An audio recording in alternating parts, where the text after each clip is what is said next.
ਅਸੀਂ ਕਰਨਾ ਕ੍ਰਿਸਟਲ ਹਜੇ ਅੱਗੇ ਚੱਲਣਾ crystal field theory and magnetic properties of coordinated compounds और complexes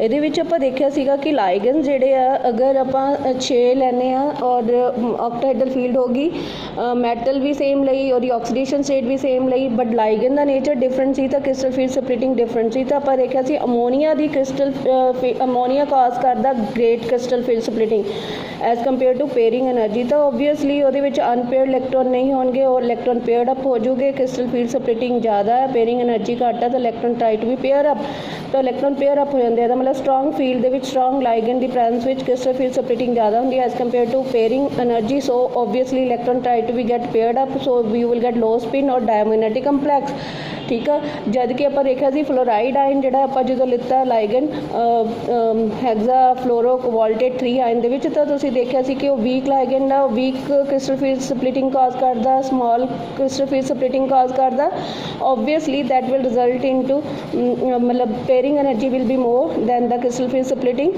and obviously electron try to be remain unpaired so you will get high spin complex that is paramagnetic complexes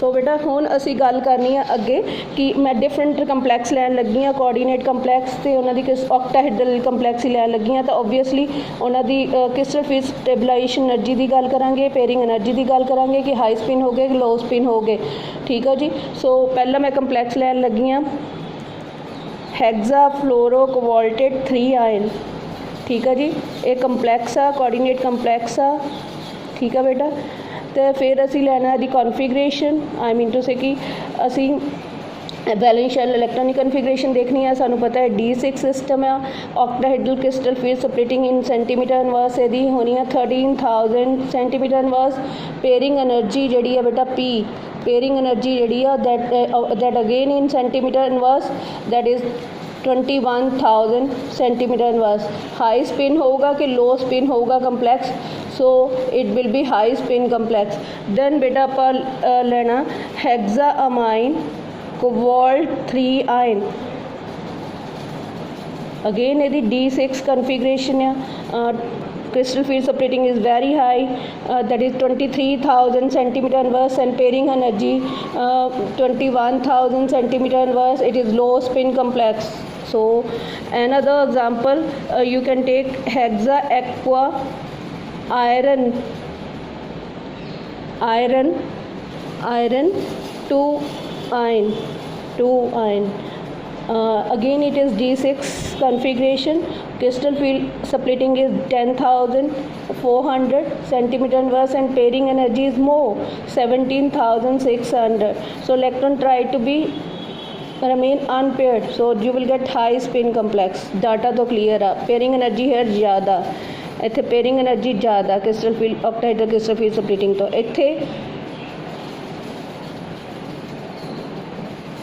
ਇੱਥੇ ਕੀ ਆ crystal field splitting ज़्यादा as complex विच crystal field splitting ज़्यादा octahedral than pairing energy so pair up होंदे तो low spin इत्थे pairing energy ज़्यादा क्रिस्टल फील्ड सप्लिटिंग घट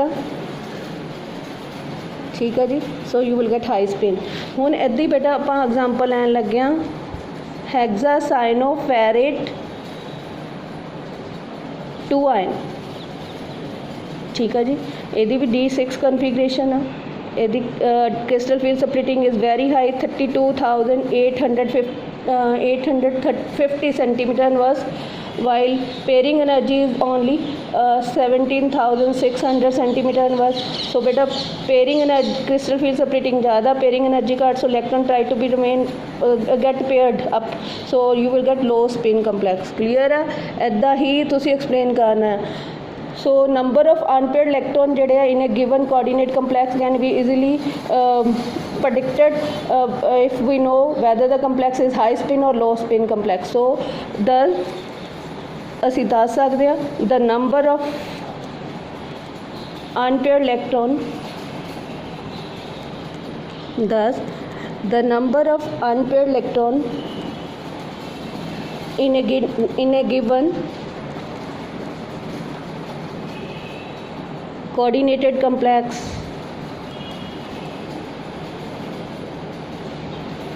can be easily predicted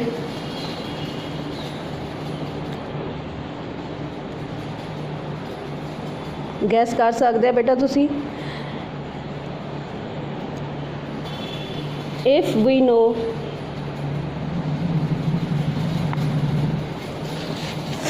whether the complex is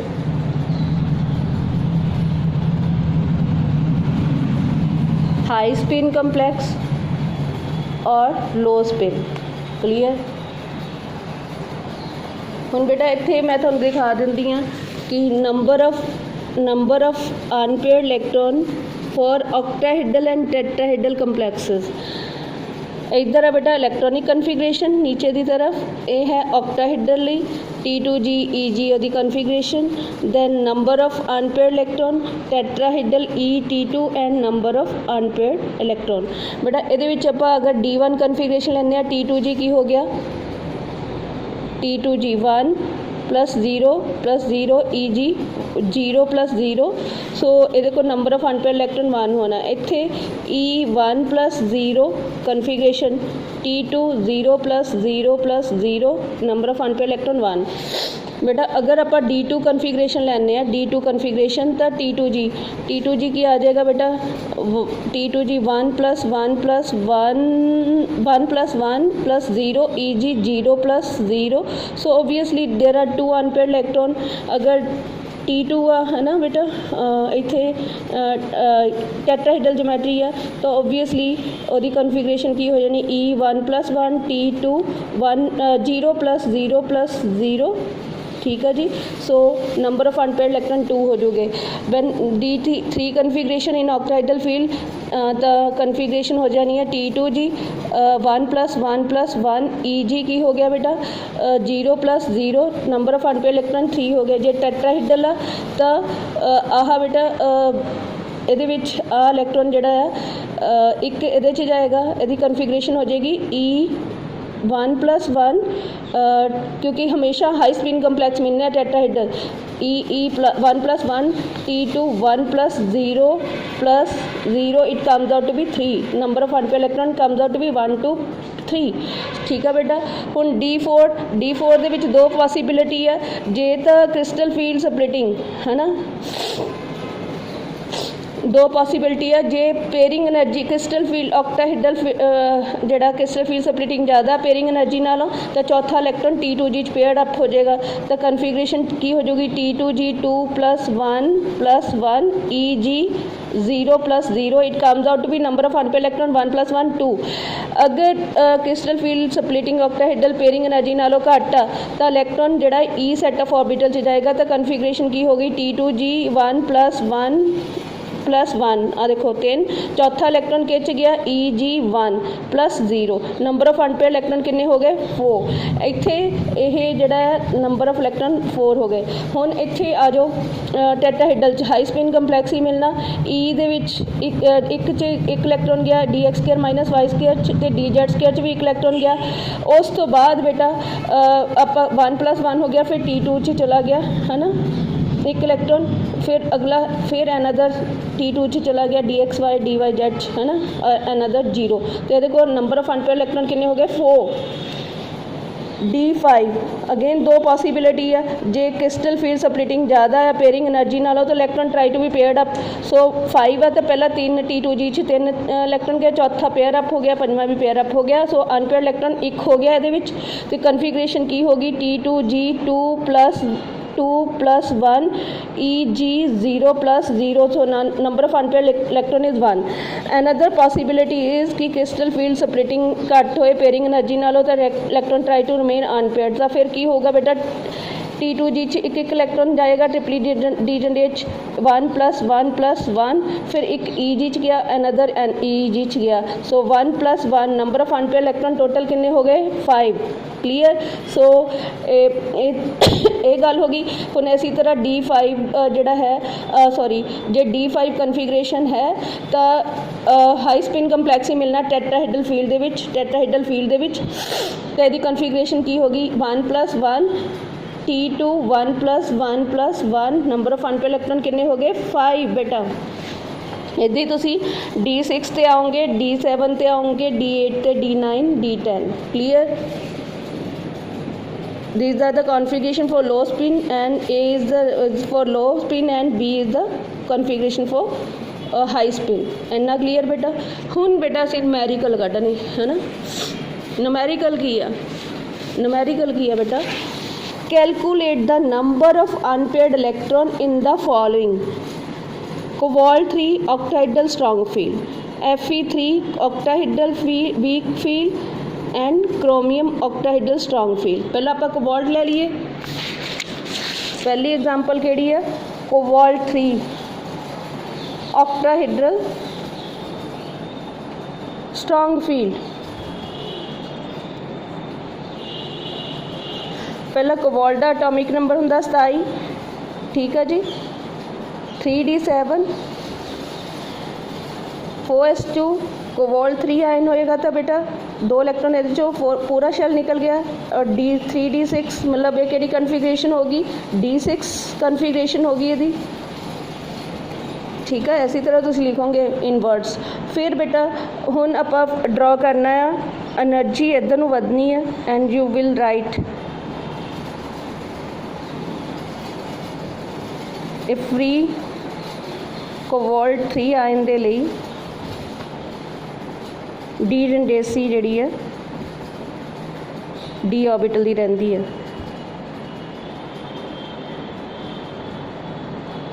that is dxy, dyz, dzx, dx square minus y square and dz square।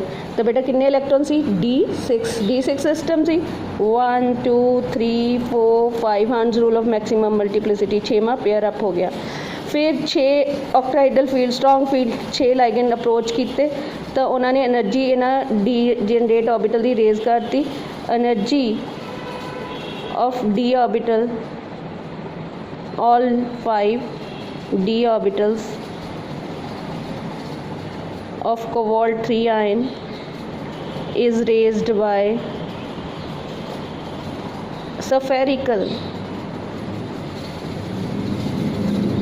octahedral 6 ligand approach कर रहे हैं octahedral strong field, ठीक है बेटा। तो इत्थे भी हजे उसी तरह रहनी अरेंजमेंट क्योंकि डी जनरेसी जी रिटेन रही एंड डी जनरेसी इक्वली इन्होंने रे एनर्जी रेज की है। सो सफेरिकल फील्ड ने सो डी जनरेसी ये लिखना ही है degeneracy of d orbitals here written when 6 octahedral strong ligand approach equally from and repel equally the d orbital of the cobalt 3 ion। उस तो बाद बेटा बेरी सेंटर मेनटेन रखना। Berry centre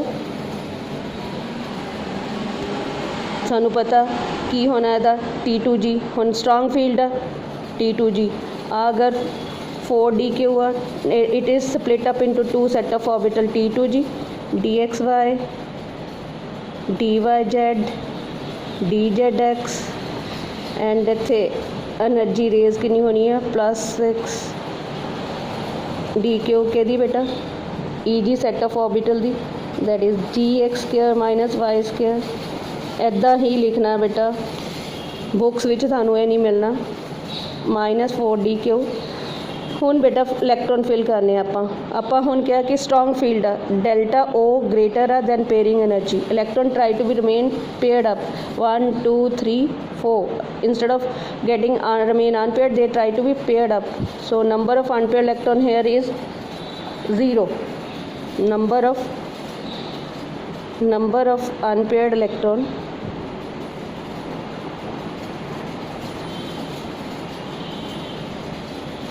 in cobalt 3 d orbitals है ना, the d orbitals all are paired up so is equal to 0। यदि configuration भी लिख सकते हैं T2G 2 + 2 + 2 EG 0 plus 0 crystal field stabilization energy भी कढ़नी आ सकती है। So crystal field stabilization energy भी मैं हुण कढ़ के दिखा दिंदी हां। Crystal field stabilization energy of cobalt 3 ion in strong octahedral field. Octahedral field बेटा तुसी पूरा फार्मूला लिखना। Number of electron present in the T2G orbital 6 into if energy of one of the electron is -4 plus number of electron present in EG set of orbital 0 into energy of one electron bit present in EG plus 6 -24 plus 0 it's comes out to be -24। अच्छा बेटा नाल 2p भी पाना ना pairing energy plus 2p। ठीक है जी -24 DQ plus 2p। इसी तरह बेटा आप आयरन की एग्जाम्पल लीए। आयरन केड़ा लेना है फेरिक आयन। केड़ा लेना है ferric ion Fe3 positive ion octahedral weak field. हुण आयरन 26 है फेरम 26 एटॉमिक नंबर 3d6। हाँ जी 3d6 4s2 Fe3 है। ये 2 इलैक्ट्रॉन ये चो निकल गए, एक इलैक्ट्रॉन ये चो निकल गया 3d5। कन्फिग्रेशन की होगी ये D5 कन्फिग्रेशन वैलेंस शेल एस आयन दी। हुण बेटा फिर अगेन हुण मैं बोलना लिखना नहीं बोलना है just a free transition metal ion आ free ferric ion degeneracy ये मेनटेन रहनी है डी ऑर्बिटल्स दी और लिखने आ तुसीं जिद्दां मैं पहला लिख के दिखाया। फिर सफेरिकल फील्ड जी वीक फील्ड के अंडर डी जनरेसी रिटेन रही पर एनर्जी रेज कर गई। इदा ही लिखना तुसीं सफेरिकल फील्ड के अंडर केड़ी फील्ड बेटा ऑक्टाहेड्रल वीक फील्ड। ठीक है तो एनर्जी रेज होगी। हुण इत्थे D5 सी 1 2 3 4 5 Hund's rule of maximum multiplicity apply किया बेटा आपां। सो बेटा इदा हो गया। फिर बैरी सेंटर जिहड़ा मेनटेन रहा, बैरी सेंटर जिहड़ा आ वो की रहना मेनटेन रहना। फिर ये वीक फील्ड है तो क्रिस्टल फील्ड स्प्लिटिंग घट होनी है। ठीक है it will split up into 2 set of orbital. One is of lower energy that is triply degenerate T2G, another is of higher energy that is EG set of orbital। T2G set of orbital की energy कितनी होनी -4 DQ electron की एक जोड़ा fill होएगा तो EG set of orbital की +6 DQ। हुण बेटा crystal field splitting octahedral less than pairing energy है ऑक्टाहेड्रल वीक फील्ड है। ਉਹਦੇ ਚ क्रिस्टल फील्ड स्प्लिटिंग किद्दां होई octahedral weak field weak ligand दी प्रेजेंस विच तो स्प्लिटिंग घट हुई पेयरिंग एनर्जी ज़्यादा है। So electron try to remain unpaired 1 2 3 4 5। So configuration की होगी। So number of unpaired electron कितने हो गए 5 इज इक्वल टू 5। एंड बेटा दूसरी चीज़ की हुई कि जोड़ा यदि कन्फिग्रेशन आ वो की होगी T2G 1 + 1 + 1 EG की हो गया बेटा 1 + 1। ठीक है यदि क्रिस्टल फील्ड स्टेबलाइजेशन एनर्जी भी कट सकते हैं of D5 iron 3D5 weak octahedral field okay तो बराबर होएगी number of unpaired electron present in number of electron present in T2G set of orbital 3 energy एक दी -4 EG सेट ऑफ ऑर्बिटल च कितने इलेक्ट्रॉन +2 इंटू कितनी एनर्जी एक दी होनी है +6। So it comes out to be बेटा -12 + 12 comes out to be 0। Clear.